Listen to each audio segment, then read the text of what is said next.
오늘은 특별한 손님이 함께합니다. 한때 주사파의 대부였지만 김일성을 직접 만나고 온 뒤 지금은 북한 인권 활동을 하고 있는 분이시죠. 김영환 북한 민주화 네트워크 연구위원과 함께 이야기 나누겠습니다. 안녕하십니까? 예, 네. 안녕하십니까? 아이고. 예. 제가 85학번인데요. 아. 당시에 저도 좀 강철 서신 이렇게 좀 보고 그랬습니다. 예. 어제 보니까 북한에서 우리 김영환 연구위원도 거론하면서 배신자다. 예. 이렇게 비난을 했대요, 보니까. 그러니까 두려운 존재임은 분명한 것 같습니다, 북한으로서도. 예, 거론한 게 네. 김문수 전 지사와 하태경 의원, 예. 그리고 저를 거론한 것으로 알고 있는데. 예, 그리고 언제는 자기들하고 손을 잡았나요? 근데 배신자라고. 글쎄요, 김문수 전 지사 같은 경우는 정치권 네. 중진 중에 가장 북한 인권에 대해서 많이 얘기를 해왔던 분이고, 네. 그리고 하태경 의원은 정치권 소장파 중에서 가장 북한 인권 문제에 대해서 적극적인 예. 그런 사람이고, 네. 저는 이제 제야에서 네. 좀 북한 인권과 관련해서 가장 네. 활동을 많이 하는 사람이다. 이렇게 좀 대표적인 사람들을 추려서 그렇죠. 이렇게 얘기했던 것으로 보입니다. 예. 김일성, 몇 차례 말씀을 하셨을 것 같은데, 김일성을 당시에 만났을 때가 몇 살 때였습니까? 그러니까 91년도죠? 예, 맞습니다. 91년이니까 만 28세. 28세. 예. 그때 딱 1대1로 만났을 때 어떤 느낌이 좀 드셨어요? 글쎄요, 저는 개인적으로는 좀 기대를 했었죠. 워낙 이렇게 여러 가지로 굉장히 말도 잘하고 카리스마도 있고 굉장히 똑똑한 사람이다. 예. 이렇게 얘기를 듣고 있어서 기대를 많이 했는데 만나보니까 말은 굉장히 잘해요. 유창하게 잘하고, 그리고 말도 상대방을 이제 편하게 만들면서 또 어떤 분위기도 희활한 분위기에서 얘기를 잘 하긴 하는데, 그런데 어떤 그런 깊이 있는 내용이 거의 없고, 그리고 얘기를 하다 보니까 그런 1930년대 자신이 활동했던 그런 데서 꽉 막혀서 더 어떤 변화 발전이 없는 그런 모습도 보였고. 알겠습니다. 네. 잠깐만, 지금 화면에 아마 영등포 경찰서, 이 시각 영등포 경찰서죠? 네, 지금 쌍방 폭행은 인정하십니까? 김영건 세월호 유가족 대책위원장, 폭행 시비에 휘말렸었던 분들인데요. 5분. 아주 먼저 2명이 영등포 경찰서에 출석하는 모습입니다. 지금 화면에 왼팔에 깁스를 하긴 했던 걸로 제가 잠깐 얼핏 봤는데요. 네. 아직 5명이 다 오진 않았군요. 예, 계속 현장 그림 들어오는 대로 다시 전해드리겠습니다. 예. 그러면, 좀 실망스러웠고, 근데 그 자리에서 바로, 북한은 아니다.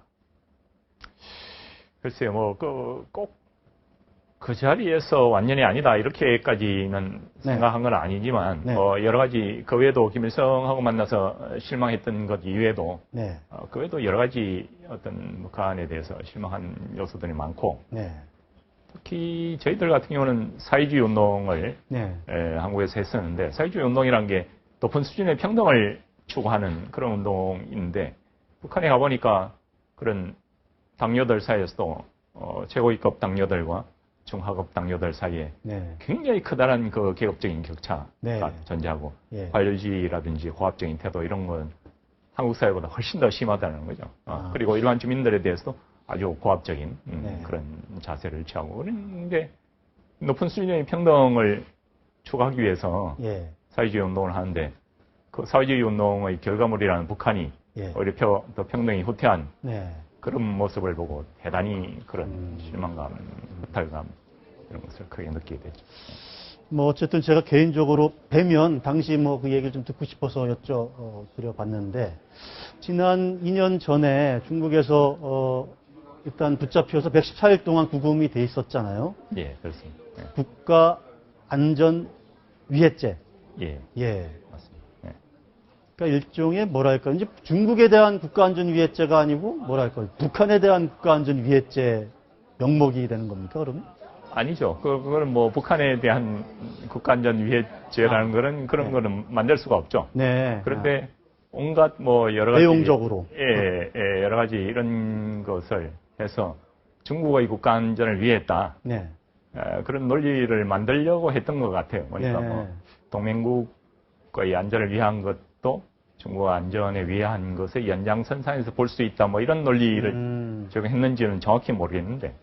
어쨌든 당시에 이제 뭐 단순히 북한 인권 활동, 혹은 탈북자 지원 이런 활동만 했던 것이 아니라 북한의 어떤 탈북자들을 좀 재교육을 시켜서 다시 들여보내서 어떤 대안 세력을 좀 만들려고 했다. 지금 이렇게 알려져 있지 않습니까? 우리 저 김의원의 활동 내역이. 예, 그렇습니다. 예.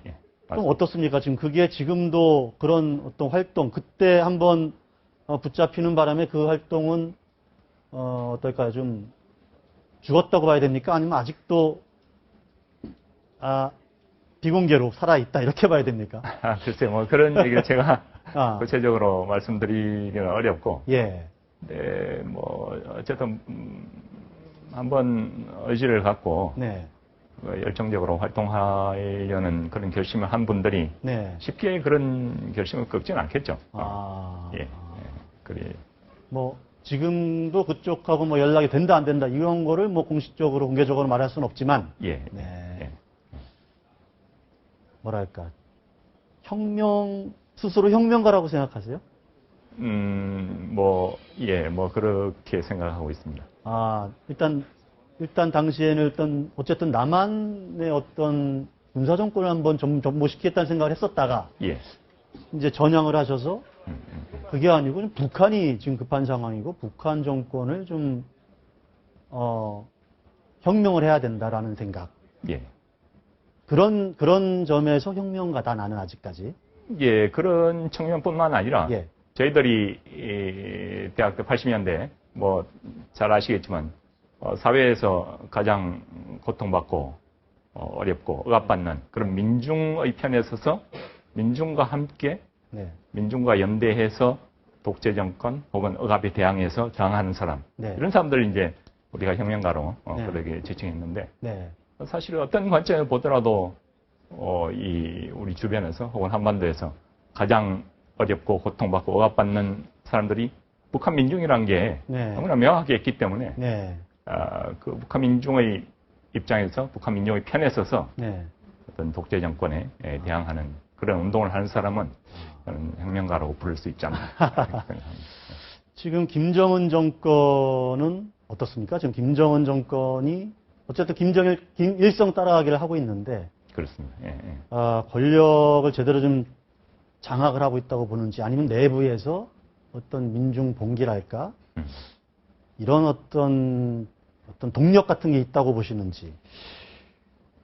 지금 당장 뭐 겉으로 보기에는 특별히 권력에 문제가 있어 보이진 않지만, 그러나, 제가 볼 때는 상당히 권력을 장악하는 그런 방법이라든지, 혹은 사람들을 컨트롤하는 방법, 이런 부분에 대해서 대단히 미숙한 부분들이 많은 것 같아요. 김정은은? 그래서, 예를 들어서 뭐, 고위 장성들 별을 뗐다 붙였다 이런 거를 뭐 반복하고 있는데, 그런 것이 뭐, 단 한편으로는 자신의 군에 대한 장악력을 과시하는 거라고 생각할지 모르겠지만, 그런 뭐 군에서 30년씩, 40년씩 그렇게 지내면서 경력을 쌓아온 그런 장군들 입장에서는 겉으로야 아무 말 못하지만 속으로는 뭐 엄청난 그런 불만을 축적이 되어 가고 있을 텐데 그런 것들이 지금 당장은 뭐 큰 문제가 없더라도 특정한 계기가 되면 그런 것이 큰 어떤 문제, 어려움으로 닥치지 않을까. 어떤 뭐 모순된 사회이기 때문에 뭔가 뭐 골무면 언제든 터지기 마련이고. 한국 얘기, 남한 사회 얘기를 좀 했으면 좋겠습니다. 지금 화면에서도 영등포 경찰서 지금 세월호 유가족들 지금 또 이렇게 좀 세월호 사태가 장기화되고 있는 상황에서 여러 가지 지금 논쟁들이 많지 않습니까? 그렇죠. 뭐 좀 너무 좀 장기화되는 것 같다. 좀 세월호 터널에서 빠져나와야 돼야 된다. 뭐 이런 얘기도 나오고 있는데 그 와중에 돌출적으로 또 저런 대리기사 폭행 시비 사건이 벌어졌고 예. 이런 것들이 결국은 이제 지금 국면에 어떤 또 다른 변곡점이 될 수도 있을 것 같은데 예. 예. 어떻게 이 사태를 좀 보고 계시는지 또 풀어가야 되는지 고민이 좀 있으실 것 같아요.